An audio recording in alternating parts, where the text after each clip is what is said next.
សូមអនុមោទនាពិធីបុណ្យបូជាប្រសពព្រះអន្តមុនីអុកមុត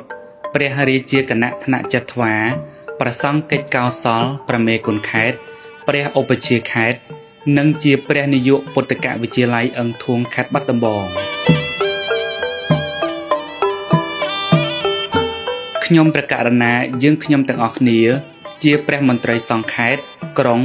ស្រុកចៅអធិការព្រះសង្ឃសិស្សគុណរដ្ឋបាលខេត្តមន្ត្រីរាជការ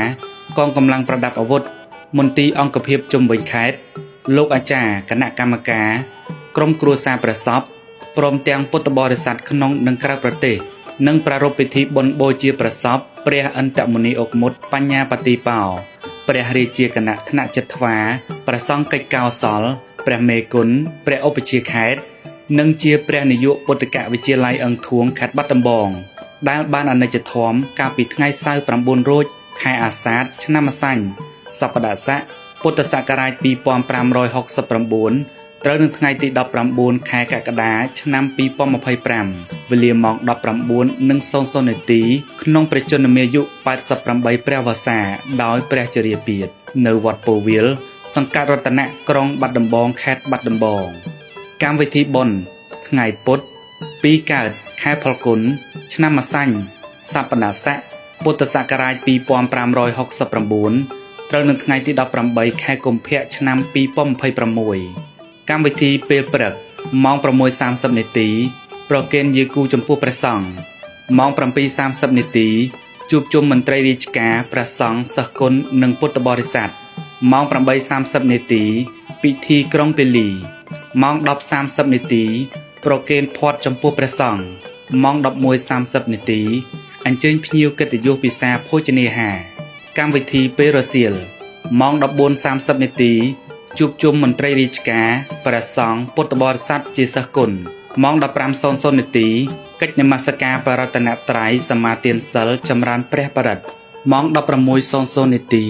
និមន្តព្រះធម្មកថាសម្ដែងព្រះធម៌ទេសនាម៉ោង 17:00 នាទីអញ្ជើញភ្ញៀវកិត្តិយសពិសាភោជនាហារពេលរាត្រីម៉ោង 19:00 នាទីយប់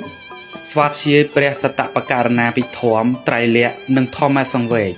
ថ្ងៃប្រហ័ស3កើតខែផល្គុនឆ្នាំម្សាញ់សប្តាហ៍ស័កពុទ្ធសករាជ2569ត្រូវនឹងថ្ងៃទី19ខែកុម្ភៈឆ្នាំ2026កម្មវិធីពេលព្រឹកម៉ោង 6:30 នាទីប្រគេនយាគូចំពោះព្រះសង្ឃម៉ោង 8:00 នាទីនិមន្តព្រះធម្មកថាសម្ដែងព្រះធម៌ទេសនាម៉ោង 10:30 នាទីវេភ័ត្តាហារប្រគេនចំពោះព្រះសង្ឃម៉ោង 11:30 នាទីអញ្ជើញភ្ញៀវកិត្តិយសពិសាភោជនាហារកម្មវិធីពេលរសៀលម៉ោង 14:30 នាទីជួបជុំមន្ត្រីរាជការព្រះសង្ឃពុទ្ធបរិស័ទជាសិស្សគុណម៉ោង 15:00 នាទីកិច្ចនមស្ការបរតនត្រ័យសមាទានសិលចម្រើនព្រះបរិត្តម៉ោង 16:00 នាទីនិមន្តព្រះធម្មកថាសម្ដែងព្រះធម៌ទេសនាម៉ោង 17:00 នាទីអញ្ជើញភ្ញៀវកិត្តិយសពិសាភោជនាហារពេលរាត្រីម៉ោង 19:00 នាទីយប់ស្វាធ្យាយព្រះសតបករណាភិធម្មត្រៃលក្ខណ៍និងធម្មសង្វេគថ្ងៃសុក្រ4កើតខែផលគុណឆ្នាំម្សាញ់សប្តាហ៍ស័កពុទ្ធសករាជ2569ត្រូវនឹងថ្ងៃទី20ខែកុម្ភៈឆ្នាំ2026កម្មវិធីពេលព្រឹកម៉ោង 6:30 នាទីប្រគេនយាគូចំពោះព្រះសង្ឃម៉ោង 8:00 នាទីនិមន្តព្រះធម្មកថាសម្ដែងព្រះធម៌ទេសនាម៉ោង 10:30 នាទីវេភ័ត្តាហារប្រគេនចំពោះព្រះសង្ឃម៉ោង 11:30 នាទីអញ្ជើញភ្ញៀវកិត្តិយសពិសាភោជនាហារកម្មវិធីពេលរសៀលម៉ោង 14:30 នាទីជួបជុំមន្ត្រីរាជការព្រះសង្ឃពុទ្ធបរិស័ទជាសិស្សគុណម៉ោង 15:00 នាទីកិច្ចនមស្ការបរតនត្រ័យសមាទានសិលចម្រើនព្រះបរិត្តម៉ោង 16:00 នាទីនិមន្តព្រះធម្មកថាសម្ដែងព្រះធម៌ទេសនាម៉ោង 17:00 នាទីអញ្ជើញភ្ញៀវកិត្តិយសពិសាភោជនាហារពេលរាត្រីម៉ោង 19:00 នាទីយប់ស្វាធ្យាយព្រះសតបករណាភិធម្មត្រៃលក្ខណ៍និងធម្មសង្វេគថ្ងៃសៅរ៍5កើតខែផលគុណឆ្នាំម្សាញ់សប្តាហ៍ស័កពុទ្ធសករាជ2569ត្រូវនឹងថ្ងៃទី21ខែកុម្ភៈឆ្នាំ2026កម្មវិធីពេលព្រឹកម៉ោង 6:30 នាទីប្រគេនយាគូចំពោះព្រះសង្ឃម៉ោង 8:00 នាទីនិមន្តព្រះធម្មកថាសម្ដែងព្រះធម៌ទេសនា ម៉ោង 10:30 នាទីវេពតតាហាប្រគេនចំពោះព្រះសង្ឃម៉ោង 11:30 នាទីអញ្ជើញភ្ញៀវកិត្តិយសពិសាភោជនាហារកម្មវិធីពេលរសៀលម៉ោង 12:30 នាទីជួបជុំមន្ត្រីរាជការព្រះសង្ឃពុទ្ធបរិស័ទជាសិស្សគុណម៉ោង 13:00 នាទីពិធីកម្មទោសព្រះសពម៉ោង 13:30 នាទីពិធីរំកិលព្រះសពឡើងកាន់បុស្សរតម៉ោង 14:30 នាទីពិធីដង្ហែព្រះសពទៅកាន់វាលព្រះមេរុម៉ោង 16:00 នាទីពិធីរំកិលព្រះសពតម្កល់លើព្រះមេរុម៉ោង 17:30 នាទីប្រារព្ធពិធីបូជាព្រះសពម៉ោង 19:30 នាទីបូជាព្រះសពនិងបួសមុខភ្លើងម៉ោង 20:00 នាទីស្វាធ្យាយព្រះសតបករណាភិធម្មត្រៃលក្ខណ៍និងធម្មសង្វេគម៉ោង 22:30 នាទីពិធីរើសព្រះអធិធាតុព្រះឥន្ទមុនី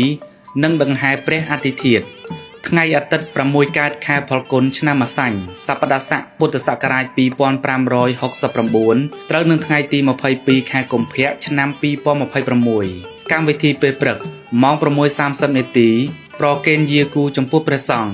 ម៉ោង 9:00 នាទីព្រះសង្ឃគោចរបិណ្ឌបាតចំនួន 1000 អង្គម៉ោង 10:30 នាទីវេផតតាហារប្រគេនចំពោះព្រះសង្ឃ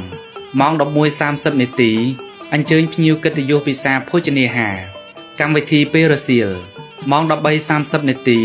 ជួបជុំព្រះសង្ឃមន្ត្រីរាជការជុំវិញខេត្តសិស្សគុណនិងពុទ្ធបរិស័ទជួបជុំរៀបចំក្បួនដង្ហែព្រះអធិធាតុនិងព្រះអង្គាឆ្ពោះទៅកាន់កំពង់ទឹកវត្តកែវស្រុកឯកភ្នំ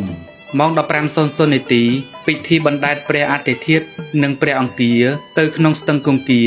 និងផ្សាយមេត្តាធម៌បញ្ចប់កម្មវិធីបុណ្យបញ្ជាក់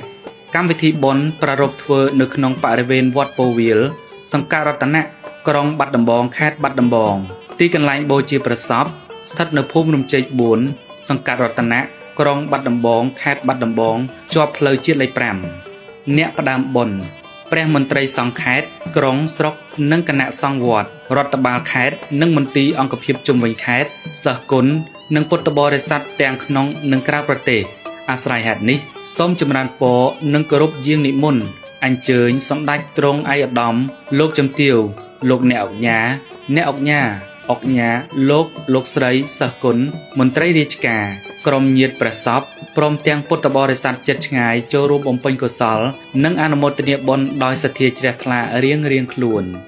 ព័ត៌មានបន្ថែមសូមទំនាក់ទំនងតាមទូរស័ព្ទលេខព្រះបណ្ណសិរីបណ្ឌិតសួនឈឿន012 51 08 45ព្រះវិសុទ្ធវង្សពេជ្រសៀក089 68 95 66ព្រះយុសបញ្ញាវីសុវិជា012 25 14 30សូមអរព្រះគុណនិងអរគុណ